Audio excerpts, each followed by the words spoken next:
Folks, I'd like to call everyone, our panelists now. Thank you, folks. First things first, we do have two more folks here in the panel who haven't presented. Milind, who's from Mercedes-Benz, principal AI scientist. He's very kind enough to join us. He's been an AI evangelist for a very long time, and it'll be very interesting to hear his thoughts. We also have Colin Cole with us. He's a senior business development manager from LKH Pressicon. He comes with an enormous amount of experience, very well known in Singapore, has been in a lot of channel news and others as well. So welcome them both as well. Let me ask starting with a question for Chai. How expensive are your AI solutions? Or rather, let me say it this way. Clients generally worry that they're going through an AI project and it costs a lot. But are they able to measure it properly? How do they measure this? What is the metrics they will use? Because this is a whole new world where we don't have the value of knowing from project management perspective what's to be expected, what's the value that's going to come out, so forth. So really value your thoughts there, Chai. Thanks for giving the first question. I still want to address the first question about how much the AI costs. It can cost from nothing if you are doing it in-house. And there are times when you need help. That's where you need to pay for consulting money, right? So for us, of course, there is that kind of a benchmark where we will be invited, into the organization, anything from $300,000 to $1 million. The question will be always, what is the business value or the return on an investment? Right? And of course, the number of investment also depending on the technology stack and the readiness of the so-called infrastructure in your own company. If you already have set up, digitalized all your knowledge, you already have the information system, everything tip-top, then you're just tapping into it and build models, right? But usually this is not the case. Therefore, all of us here need to work very hard to advance the AI. What was the second question, by the way? No, I think the question is this only, and really from your experience perspective, how are you seeing the value come out so far? Right, the value can be anything from disaster to very good. I gave you two examples which was very good, right? First is on the closed loop autonomous AI. Then that itself, it's saving 40% of the steam cost. You multiply by 365 days, that could be like hundreds of thousands or even just for one loop. And the bigger value can be when you're rolling it or scale it to enterprise level. My second example is of a mining company, right? Monitoring the health of close to 3,000 control assets. Imagine you invest 3,000 control loops, the PID, just take it all PID, right? You have one sensor, one control valve. The hardware-wise is already how much, right? But being able to make sure that they perform, close the loop, just 1% improvement, right? Across all the 3,000 loops. I think it's a kind of a big number. I couldn't review the number. I mean, you can do the calculation. So it's all depending on the use case. Of course, start modular, start small, because you need to gain the confidence. This is what I want to say. Thank you very much. I'll take the next question with Milind, who's been an evangelist for AI for a long time and also has a lot of experience within his organization on promoting AI. So Milind, from someone who is an AI scientist trying to work out how the organization takes up AI, what has been your journey in AI and what are some of the lessons learned you can share with others, both for vendors and for clients who are trying to embark on this journey? That is a very open-ended question. Yeah, and we only have 15 minutes left. What has been my journey? So I got excited about AI around 2017, 2018. I mean, was interested before that, then shifted my career to AI, simply because I genuinely see that this is the technology that is going to change how we do a lot of things.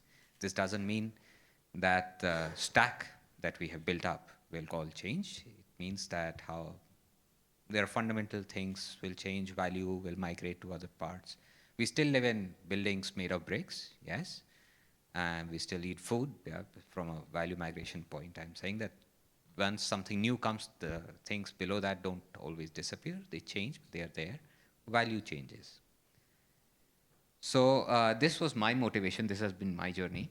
And one of the things from my experience that I'd like to share is people, and my goal for this change was simply because coming from business leadership perspective, I thought that this is important to understand that if it is going to change how we do business, we must understand the technology, yeah? Before we can take the right decisions to implement the changes, design the right solutions. And business leadership, in my experience, has been really reluctant to catch up. And this is, there are two aspects to this. So I've heard, at least by some people called, AI called dog and pony show quite often. On the other extreme end, I have seen people extremely scared. Yeah. On somewhere in the middle, people are excited about trying to learn about this thing, especially from a management perspective. They say, I started doing this course. Either it's really high level or they start teaching them linear regression. Don't really know, but this is useless for business decision-making perspective. What do you need to understand about this technology? And my journey for the last 5-6 years has been on how to combine technical knowledge and the world of possibilities from the technical side with the business decision-making parts. Yeah? What is required to be understood, why this technology is different, how this technology is different. And this is why Vikram was calling me evangelist, because this has been a large part of my role for the last 4 or 5 years. Thank you, Yeah, Milind. Vigor, Thank you mind if I jump in? Yeah, just absolutely. to add something, because I think Milind touched on something that it's a theme we've heard a lot today, and I'm happy that we've heard it. And it's the concept that AI for the sake of AI doesn't make a lot of sense. And I think you said some people are scared, some people are. I found the same in the sense of there's the group that ask about it because they know they're supposed to ask about it. They feel behind, or they feel like they don't have an answer and they like help with an answer. But then there's the group that says, I think we need something and we want our vendors to help us with it. But at the end of the day, it's about this work order and how do we do that better. It's about, it's about some sort of work process. And so I'm glad to hear that a lot today from a lot of the speakers. And I just wanted to point that out because I heard Milind say it and I've heard it all day, so. No, thank you. Thank you very much, Tom. Actually, you may also expand on something that was very interesting. You said something was very close to your heart was the predictive part of things, the art of possible. If you had all the time and you want to talk about predictive part with your clients, what is it that you'd like to tell them is possible in, say, the next 2 years, 3 years? Yeah, and I'd go one step beyond predictive and touch on prescriptive as well. And the difference there is for us, it's like if I'll use a very simple example in the world of asset management. So we always talk about pumps and maintaining pumps. And being able to ask a Gen AI tool how many work orders were opened for pump 101 in the last 18 months. That's a helpful question, but being able to ask it based on failure history in the last 18 months for pump 101, can you recommend a future maintenance plan that we should consider and actually have a more dynamically designed? It doesn't mean it implements it, it doesn't mean it's final, but now what's the difference between those two questions? One is a rear view mirror hindsight, let's basically pull a report out through a question, which is helpful.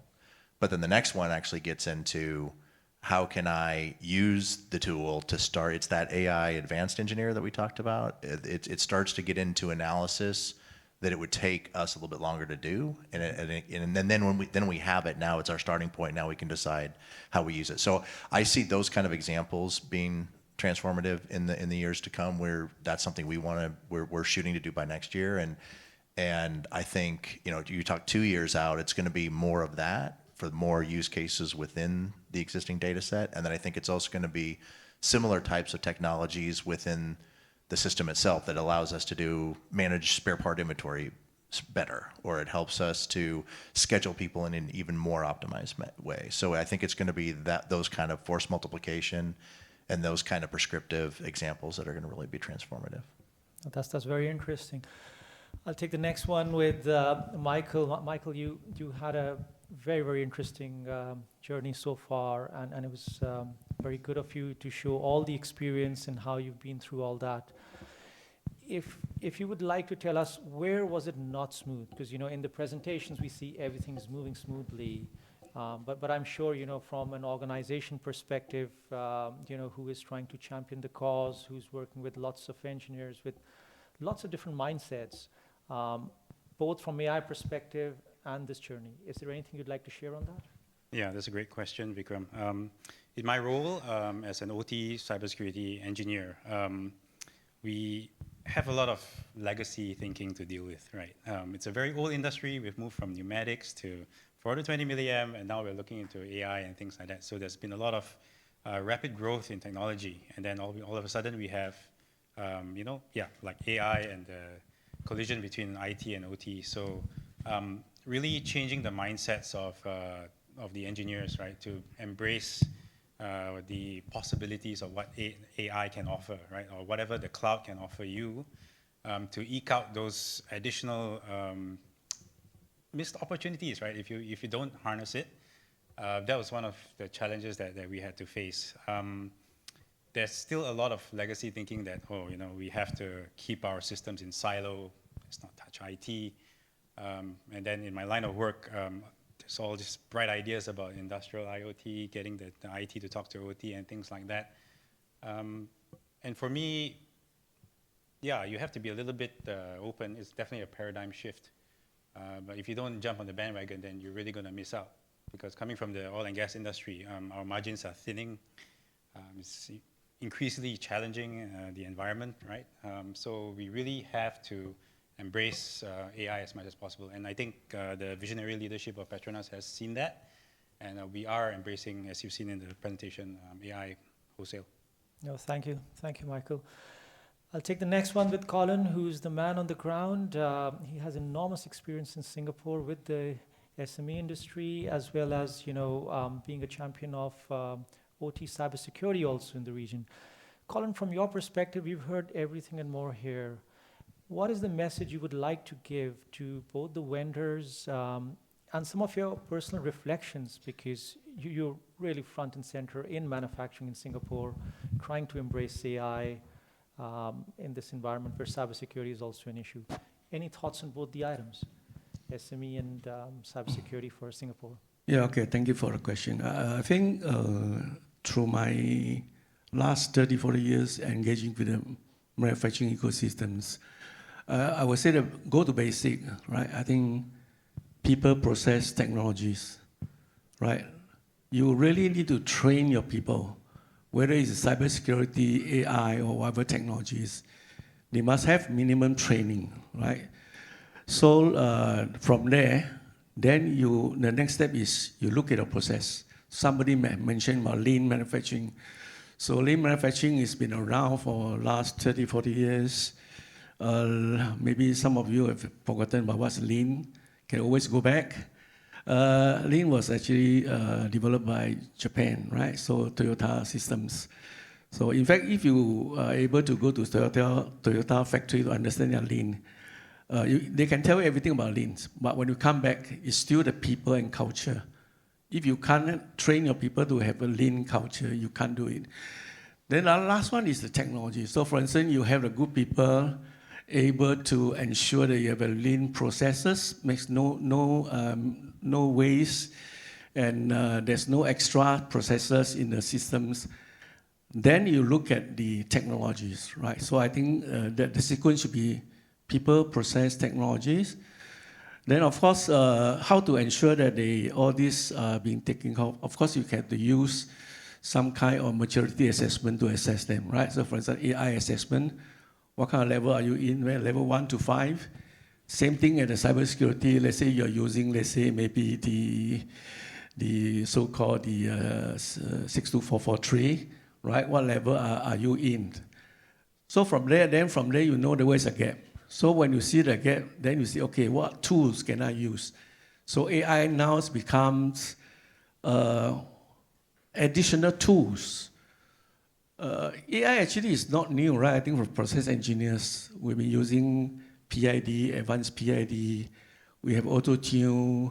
In 1990, I think we are still talking about fuzzy logics. So all these are traditional AI. So of course now you have the generative AI, agentic AI, and AGI, whatever you come along. So all these are tools. So you have to ensure that. Another way is, as a businessman, you look at your P&L.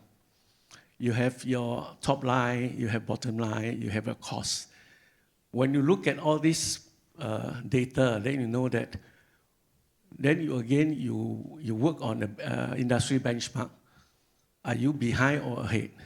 If those ahead, I think you're okay. Behind, then you look at is the tools like AI and all these new technology can help you to improve that gap.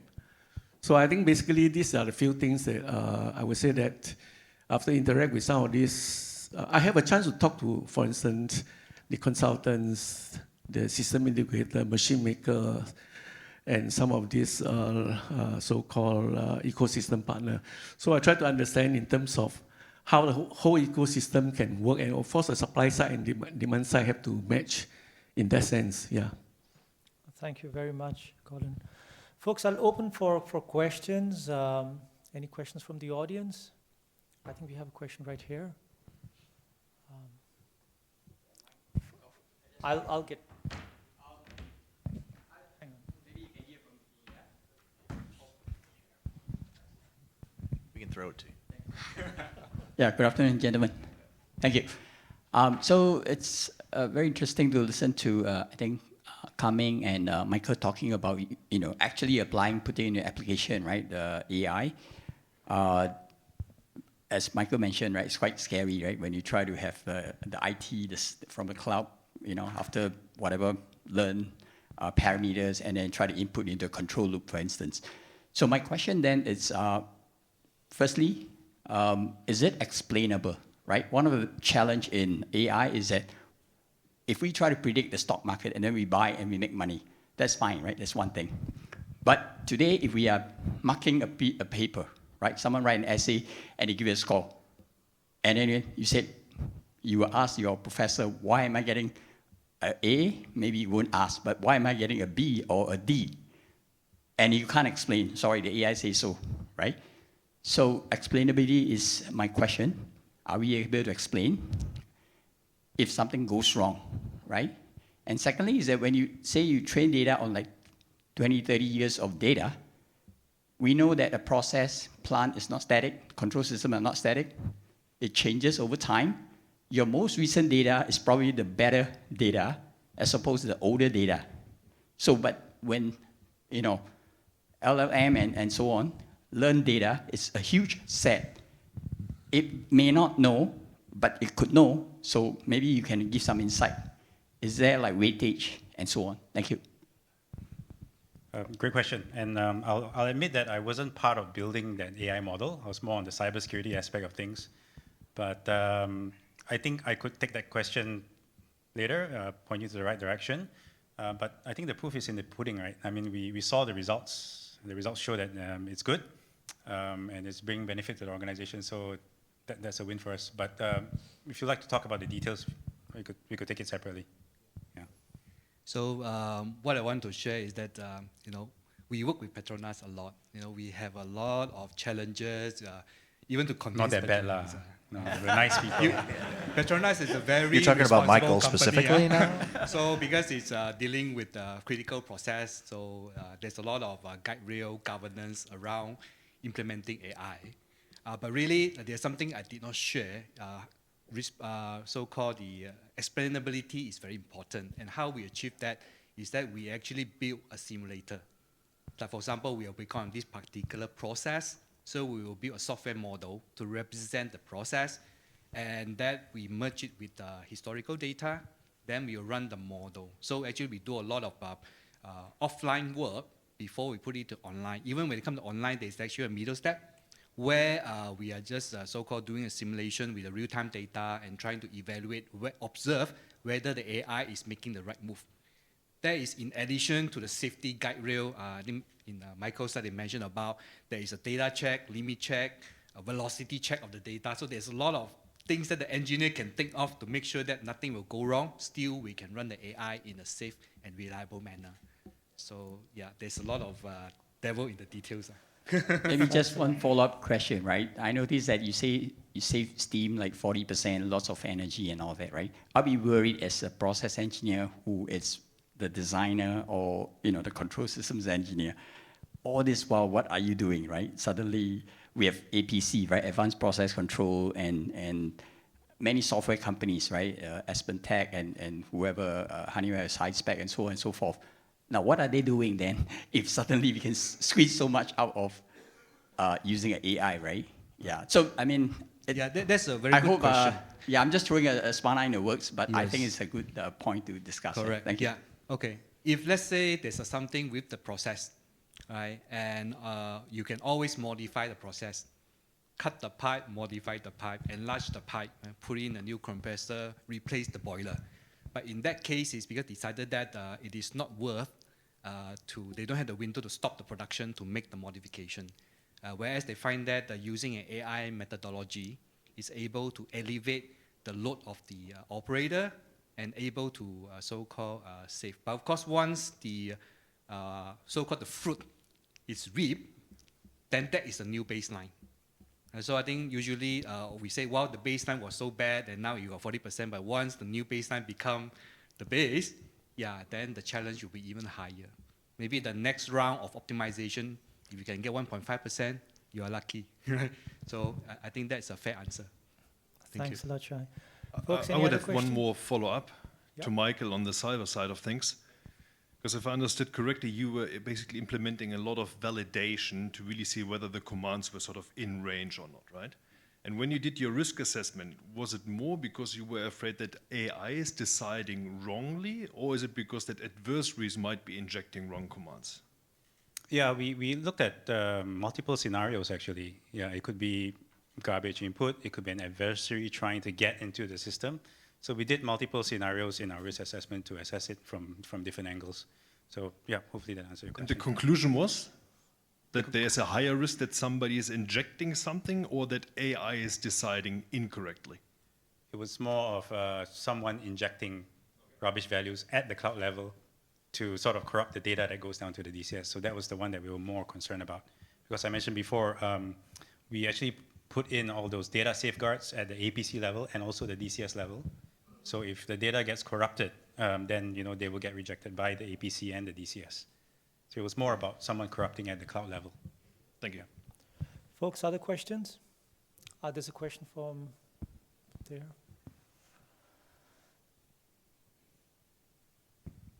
Hello, good afternoon. My name is Putu from Exxon. This question is specifically to Michael. Oh, wow. Okay. Popular guy today. Thank you. No. Help me out. Yeah. Okay, so to implement the project that you did, right, you did the risk assessment and test also. Even after that, you didn't eliminate 100% of the risk, correct? How did you convince the management to accept that residual risk and approve the project? Great question. Cybersecurity is a game of risk. And with risk, you cannot eliminate it 100%. There will always be some element of risk, and you may or may not be blindsided by it. But to the best of our ability, we got the best brains in the company to sit down and trash out all the issues, do that proper risk assessment. We arrived at a tolerable risk level, and that allowed the project to go ahead. We cannot guarantee 100% safe environment. You just can't. But we do the best we can to secure the environment to the best of our ability. That's just as good as we can go. Yep. Yeah. And of course, there's still the LOPA. Don't forget the LOPA, always there, right? There's a physical protection, there's a process control, there's a SLS protection, and finally, the AI is actually working within that boundary. But still, we didn't want the AI to cause any disturbance. So therefore, the additional layer of protection. So this is how we make the AI rather safe. So the worst case scenario, if the AI engine gets corrupted, you just lose on that little bit of optimization that you get, but the DCS will still run. Safety system is still there. Your PSV, mechanical valves, unhackable, right? They will still work. I'll just take this question to Milind also. Milind, you've been working on these things as well from your company perspective and doing a lot of this. What about your projects? I know we couldn't do showcase of yours, but have you come across this as well, these issues? Issues like The ones Michael mentioned and the question that's been asked on the project, on the risk piece. Sure. The answer, this is exactly what we do. Yeah? We know in risk, if you want to make risk zero, just shut off the system and risk is zero. Yeah, no need to worry about it at all. But if you have an operating process, plant, machine, there is always some risk. And all the different, and we handle risk at different levels. Yeah, and we ensure that at certain point of time, it will either cut off or it will be, a human will be called in or the whole thing will be shut down. Yeah? So we control risk based on the maximum fallout we are willing to accept. And there are multiple layers of risk control. So, and one other thing that I would like to highlight from my side, risk is not zero when humans are in charge. Yeah? So our baseline is, are we reducing risk below the human level or above the human level? The competition baseline of AI is always human. It is not mathematical perfection. Yes? This is the story of all of industrial revolution, all of technology advancements. And whenever we find that the technology can do a better job than a human, we replace the human with the technology. This is why we have such prosperity as compared to where we were 500, 600 years back. Yeah. Thank you very much. I do have time for one more question, folks. Anybody else? I think there's a question there from... So I have a question for Michael. Well, it was a I have a question. flight to catch. Yeah, please go ahead. So the project that you shared, you mentioned used about like 3.4 billion of data points. So how did you drive and accelerate the data liberalization effort? What was the challenges that you faced, and how did you overcome that? Again, I was more on the cyber part, but the AI part was handled by the data scientists. So we can exchange information. I could get back to you on that question. Thank you. All right. I'll just put that same question to the others also. Tom, I know you've been working on some projects in the region as well. Anything you want to tell about the complexity you come across from your platforms and how you're dealing with that? I think we've touched on a lot of it. I do think I touched on it in my presentation as well, just data and the complexity of data. And the explainability question, I think, is a really good one. And that is why the lineage of the data and understanding not only the logic of AI or machine learning, whatever form you're using, the underlying data has to be sound as well.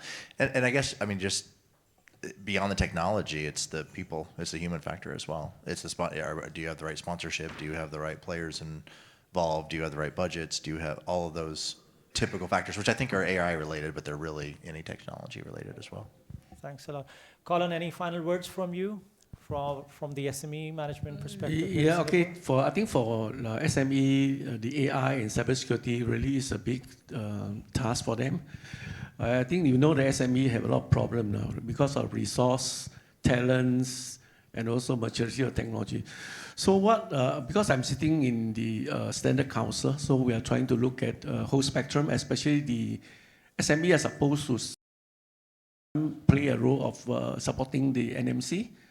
So we also try to see how can they level up in terms of these two areas, for instance, the cybersecurity. So what we do is, instead of ask them to go and try to understand the IC 62443, it's really a very, very difficult task for them. So what we do, we will come out a workshop, so-called agreement paper in 2021.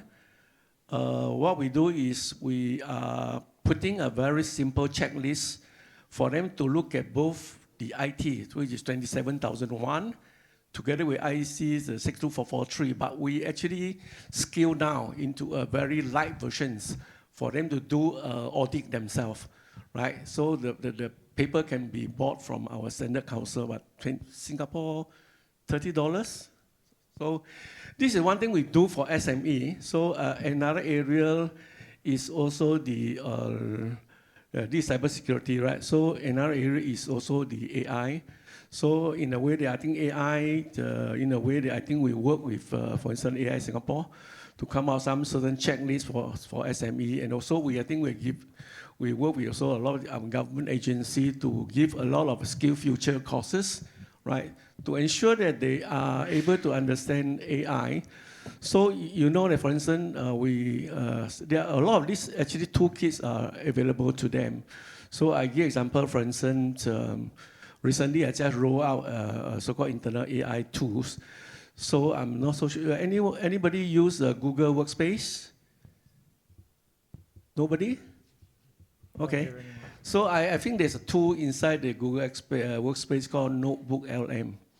So Notebook LM is, to me, is one of the platform that almost equivalent to the RAG systems, you know, the retrieval augmented generation. The reason is whatever document you throw in is actually your data, right? So we allow our staff to ask questions. So all the answer come out actually is true and trusted. Rather than, if you don't give them this tool, they will go to ChatGPT free versions. You will leak out all the data, all the customer informations. So I think these are a few things that we can do for SME, yeah. Thanks a lot. On that note, folks, I'd like to end this panel discussion. A big round of applause for all of them.